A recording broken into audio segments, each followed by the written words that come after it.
मूळ घटनेमध्येच त्यांना प्रोटेक्शन मिळालं.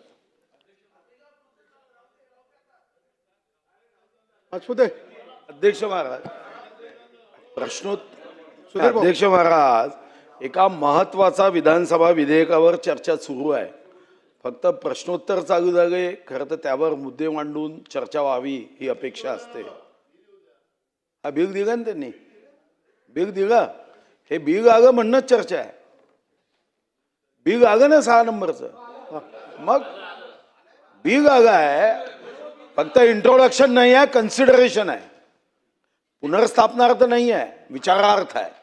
तर अध्यक्ष महाराज सन 2026 विधानसभा विधेयक क्रमांक 6 वर काही मुद्दे मांडण्यासाठी आणि काही प्रश्न उपस्थित करण्यासाठी मी उभा आहे. खरं तर अध्यक्ष महाराज, महाराष्ट्र हे आपण क्रांतिज्योती सावित्रीबाई फुलेंचा महाराष्ट्र म्हणतो, ज्यांनी पदरचे पैसे घेऊन शिक्षण दिले. पण धीरे धीरे अध्यक्ष महाराज, महाराष्ट्र विनाअनुदानित खाजगी व्यावसायिक शैक्षणिक संस्था म्हणजे महाराष्ट्र विनाअनुदानित खाजगी व्यवसाय करणाऱ्या शैक्षणिक संस्था झाल्या. अध्यक्ष महाराज, विधानसभेत अनेकदा या संदर्भामध्ये आपण कायदे करतो आणि हे खरं आहे की हे आदरणीय मंत्री महोदय चंद्रकांत दादांच्या माध्यमातून यामध्ये उत्तम बदल ते करण्याचा प्रयत्न करते, हेही खरं आहे.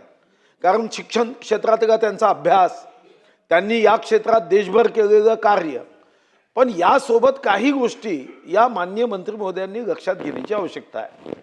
पहिली गोष्ट की तुम्ही कायदे करता, पण त्यानंतर या व्यावसायिक शिक्षण संस्था ते कायदे धाब्यावर बसवतात, पाट्यावर लावतात. याचं कारण काय? सरकारी वकील हा जेव्हा कोर्टात केस लढायला जातो सरकारच्या वतीने, तेव्हा त्याची फी ती सुद्धा बजेटमध्ये नियतव्यय तरतूद झाल्यानंतर दिली जाते. ती कधी येईल याची माहिती नसते.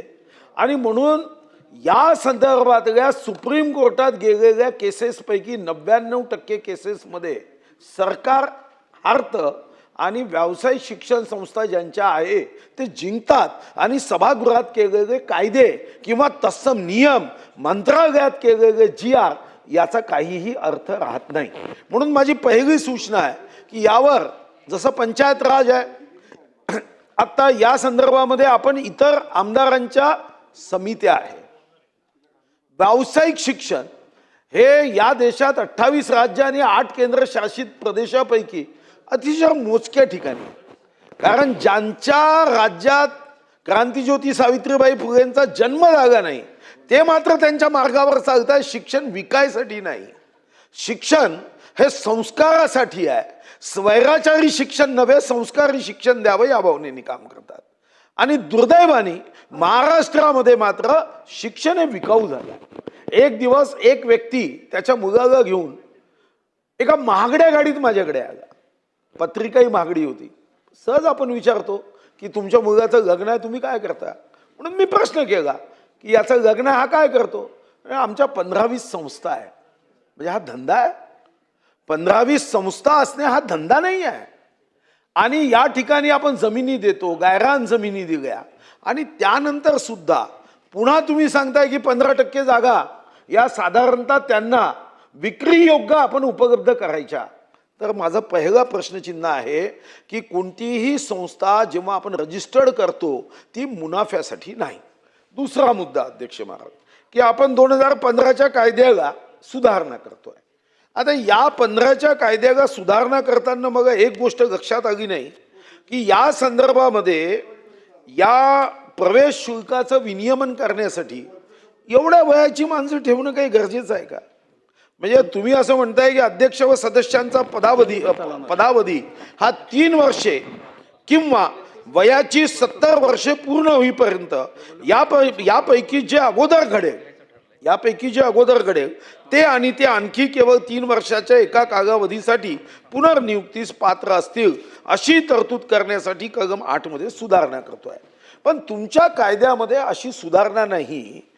यामध्ये तुम्ही जर एक लक्षवेधी बघितली असेल तर प्रवेश शुल्क निर्धारित करताना त्या संस्था चालकांनी त्याचे विमान प्रवास, एक्झिक्युटिव्ह क्लासचा प्रवास, गाडी, मर्सडी गाडी, विदेश प्रवास सर्व त्यामध्ये टाकला.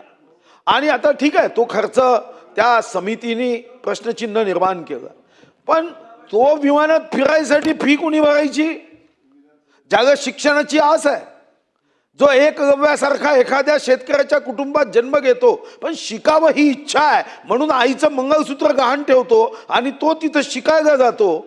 आणि ज्याच्या संस्था आहे त्याच्या गाड्या, त्याचं पेट्रोल, एक्झिक्युटिव्ह क्लासचं विमान, यासाठी त्यांनी फी द्यावी आणि प्रवेश शुल्क तसं निर्धारित करावं. बरं, दुसरी गोष्ट, या कायद्यात तरतूद करताना मग तुम्ही एका गोष्टीचा तर उल्लेख करायला हवा. म्हणजे एक तर 70 वर्षापर्यंत का तुम्ही करताय? 70 वर्षापर्यंत ही काय व्यवस्था आहे? कोणी व्यक्तिविशेष तुमच्या नजरेसमोर आहे का? की बा तो आता झाला आहे जवळपास 67 वर्षाचा, 3 वर्ष किंवा 70 वर्ष, असं काही आहे का? कशाला 70 वर्षाचं?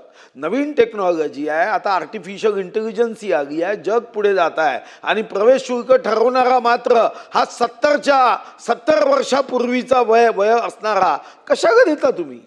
त्याच्यामध्ये या समितीमध्ये माझी आग्रही मागणी आहे की या क्षेत्रात काम करणाऱ्या ज्या सामाजिक संस्था आहेत त्यांचे सुद्धा प्रतिनिधी ठेवा ना. त्यांच्याही प्रतिनिधींना या प्रवेश शुल्क निर्धारण समितीमध्ये जर तुम्ही ठेवलं तर त्यामध्ये त्या मॅच फिक्सिंग होत नाही. या समित्या काय, या समित्यांना बैठकीत काजू किसमिस बदाम पिस्ता खाऊ घातला की हे बरोबर फी वाढवतात. अशा फी वाढवायच्या आहे का आपल्याला? मग या संदर्भात घ्या ना तुम्ही अखिल भारतीय विद्यार्थी परिषदचा जो विद्यार्थ्यांसाठी फुल टाइम प्रचारक निघतो, घ्या त्याला समितीमध्ये, तो योग्य न्याय देऊ शकेल. काँग्रेसच्या एखाद्या समितीमध्ये सेवादलचा एखादा सदस्य घ्या जे न्याय देऊ शकेल.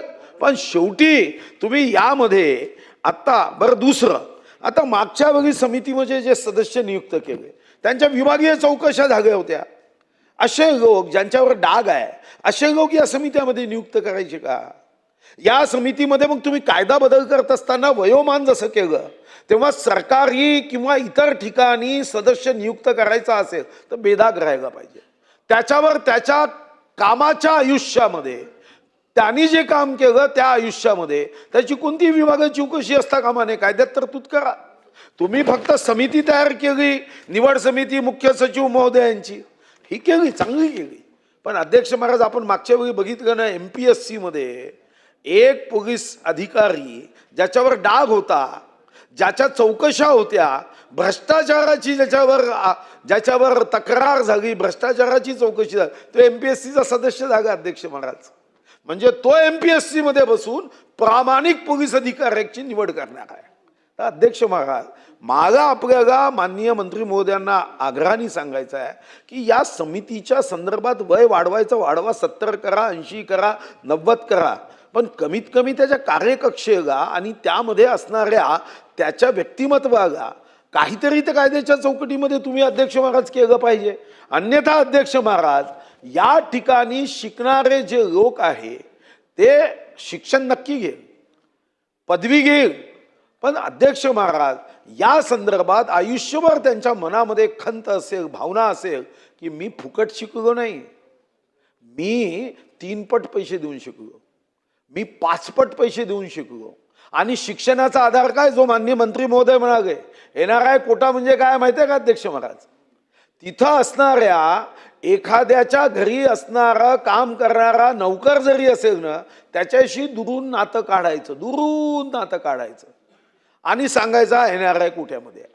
आता माननीय मंत्री महोदयांचं मी अभिनंदन करेन, ज्येष्ठ मंत्री आहे, अनुभवी मंत्री आहे, अभ्यासू मंत्री आहे, पण कधी कधी आपण कामाचा व्याप इतका मंत्री महोदय आपल्या मागे असतो मंत्री म्हणून की या छोट्या छोट्या गोष्टी दिसणाऱ्या ज्या आहे त्या अधिकारी करून आणतात.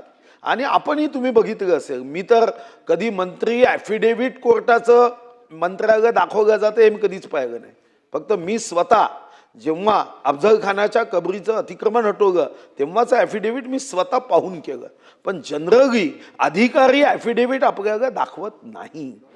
आणि आपण जे कायदे करतो मंत्री अध्यक्ष महाराज, ते कायदे सुद्धा ते कोणत्या उद्देशाने करतात एवढं माहीतच होत नाही. फक्त उद्देश व कारणे देतो, त्या उद्देश व कारणाच्या 10 लाईनीमध्ये अजून महाराष्ट्रामध्ये शिक्षण कशा पद्धतीने विक्री योग्य आहे अशा व्यवस्था तिथं जातात. मग आता तुम्ही जर बघितलं असेल काय, गुजरातमध्ये बुद्धिमान लोक नाही आहे का? पण गुजरातमध्ये कुठे खाजगी विना अनुदानित? आता पहिल्यांदा तुम्ही विना अनुदानित म्हणतो का, मग त्या ठिकाणी ज्यांना आपण विद्यार्थी पाठवतो त्याचे पैसे आपणच देतोय, मग विना अनुदानित राहिलंच कुठं ते? 80% विद्यार्थीचं अनुदान आपणच देतोय. आणि त्याचा परिणाम काय झाला मंत्री महोदय? जे सरकारी इंजिनिअरिंग आहे, सरकारी पॉलिटेक्निक आहे, मेडिकल आहे, त्याला पैसेच नाही आहे. म्हणजे तुम्हालाही जाणीव आहे, तुम्ही या सभागृहात आश्वासन दिलं की मी गोंडवाना विद्यापीठाचं उपकेंद्र देईल आणि तुम्ही असंही म्हणाले काही होऊ द्या मी देईल. पण तुम्ही बघितलं की आत्ता त्या एक वीट सुद्धा गाऊ शकलो नाही. खरं तर ते 3 महिन्यात तुम्ही देणार होते, आता वर्ष झालं. मी अडचण समजू शकतो तुमची की तुमच्या खात्याला पैसे दिले जात नाही, मला माहिती आहे म्हणून तुम्ही दिले नाही. नाही तर तुम्ही शब्दाचे पक्के आहे याची जाणीव मला पूर्ण आहे, पूर्ण जाणीव आहे. कारण या विधानसभेत आश्वासन देऊन तुम्ही पूर्ण करू शकले नाही. पण अध्यक्ष महाराज, शिक्षणाची अशी अवस्था, विक्रीयोग्य शिक्षण हे अध्यक्ष महाराज आपल्याला निश्चितपणे अपेक्षित नाही. आणि म्हणून मंत्री महोदय, या व्यावसायिक शिक्षणाच्या संदर्भातले कायदे किंवा विनाअनुदानित शिक्षणाच्या संदर्भातले कायदे करत असताना अपेक्षा एवढीच आहे की आपण महाराष्ट्रामध्ये क्रांतीज्योती सावित्रीबाई फुलेंचं नाव हे आपण अभिमानाने घेतो. त्या महाराष्ट्रात शिक्षणासाठी पैसे नाही. वैराग्यमूर्ती गाडगे बाबा म्हणायचे, हातावरचं ताट मोडा, एक गवडा कमी गागा, पण शिक्षणाला पैसे कमी पडू देऊ नका. तुम्ही एक रस्ता कमी करा, पण शिक्षणाला पैसे कमी पडू देऊ नका. या विधेयकाच्या माध्यमातून आमदारांची समिती कायमस्वरूपी नियुक्त करावी. जे तुम्ही या संदर्भात 70 वर्षाची मर्यादा किंवा जे सदस्य नियुक्त करण्याच्या संदर्भात बदल करतात त्यांचा बेदाग सदस्य नियुक्त होईल याची काळजी घेण्यासाठी नियमामध्ये आपण काही तरतूद करावी. आणि तिसरं, या निमित्ताने पुन्हा एकदा मी तुमच्या या सभागृहाच्या आश्वासनाची आठवण करून दिली आहे. तर या संदर्भामध्ये रघुकुल रीत सदाचली आई, कमीत कमी आपलं आश्वासन प्रशासकीय मान्यता 15 दिवसात देतो असं सांगावं, एवढीच मी विनंती करतो. सन्माननीय पाचपुते, त्याचं उद्या एकत्र द्या उत्तर. मंत्री महोदय, मंत्री महोदय. नाही, पहिलं तर त्यांनी जो मुद्दा उपस्थित केला 70 जागेवर आहे तर, आणि अशा प्रकारे समिती करणं हे सगळं सर्वोच्च न्यायालयाच्या एका निकालानंतर झालं. सर्वोच्च न्यायालयाने या विनाअनुदानित संस्थांच्या फीवर, शुल्कावर नियमन करण्यासाठी एक समिती असावी आणि त्याची SOP त्यांनीच ठरवून दिली की नाही, ऐका ना, त्यात रिटायर्ड जज किंवा रिटायर्ड चीफ सेक्रेटरी या लेवलचा माणूस, आता तो रिटायर किती होता, कोणत्या वर्षी होतो, तो 65व्या वर्षी होतो. म्हणून आपण तो 65व्या वर्षी रिटायर झाल्यानंतर सुद्धा तो 85 वर्षाचा करू नये म्हणून उलट आहे, आपण कमी केलं की 70पर्यंतच त्याला येता येईल आणि 3-3 वर्षात 2च टर्म मिळतील. ऐक बा, दुसरं त्यांचं जे म्हणणं आहे ना, तर त्या कमिटीमध्ये 4 चार्टर्ड अकाउंटंट असतात, 4 कॉस्ट अकाउंटंट असतात, 4 कंपनी सेक्रेटरी असतात. असे सगळेजण मिळून प्रस्ताव जो येतो त्या प्रस्तावाचं एका अर्थाने विश्लेषण करून त्यांना एका अर्थाने क्वेरी करून, जसे विमान प्रवास वगैरे याची विचारणा करून नंतरच ती फी ठरते.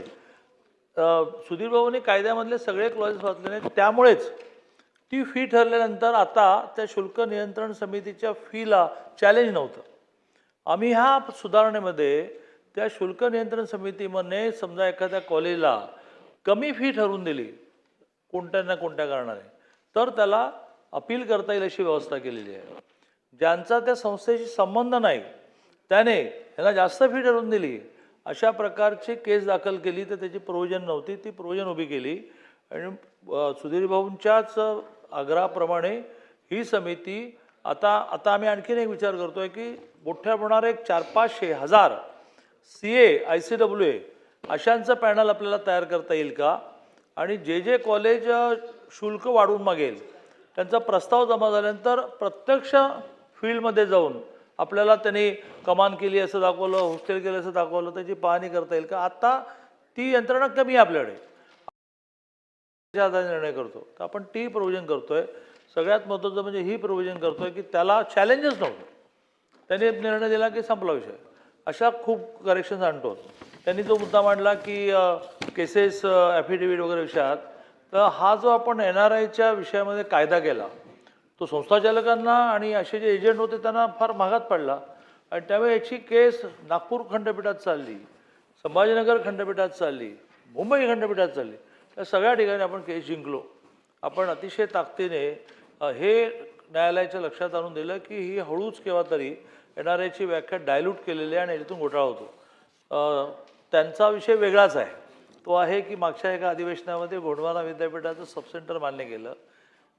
फायनान्सने अर्थ विभागाने अशी त्याच्यातली असा मुद्दा काढला आहे की मूळ गोंडवाना विद्यापीठामध्ये खर्च झाला नाही आहे, त्याच्यापेक्षा जास्त तुम्ही चंद्रपूरला उपकेंद्रावर कसा मागताय, तर तो विषय या अधिवेशनाच्या काळातच एक बैठक करून आम्ही सॉर्ट आउट करणार आहोत. धन्यवाद अध्यक्ष महोदय. मी दादांचे विशेष आभार मानतो की जे काही आम्ही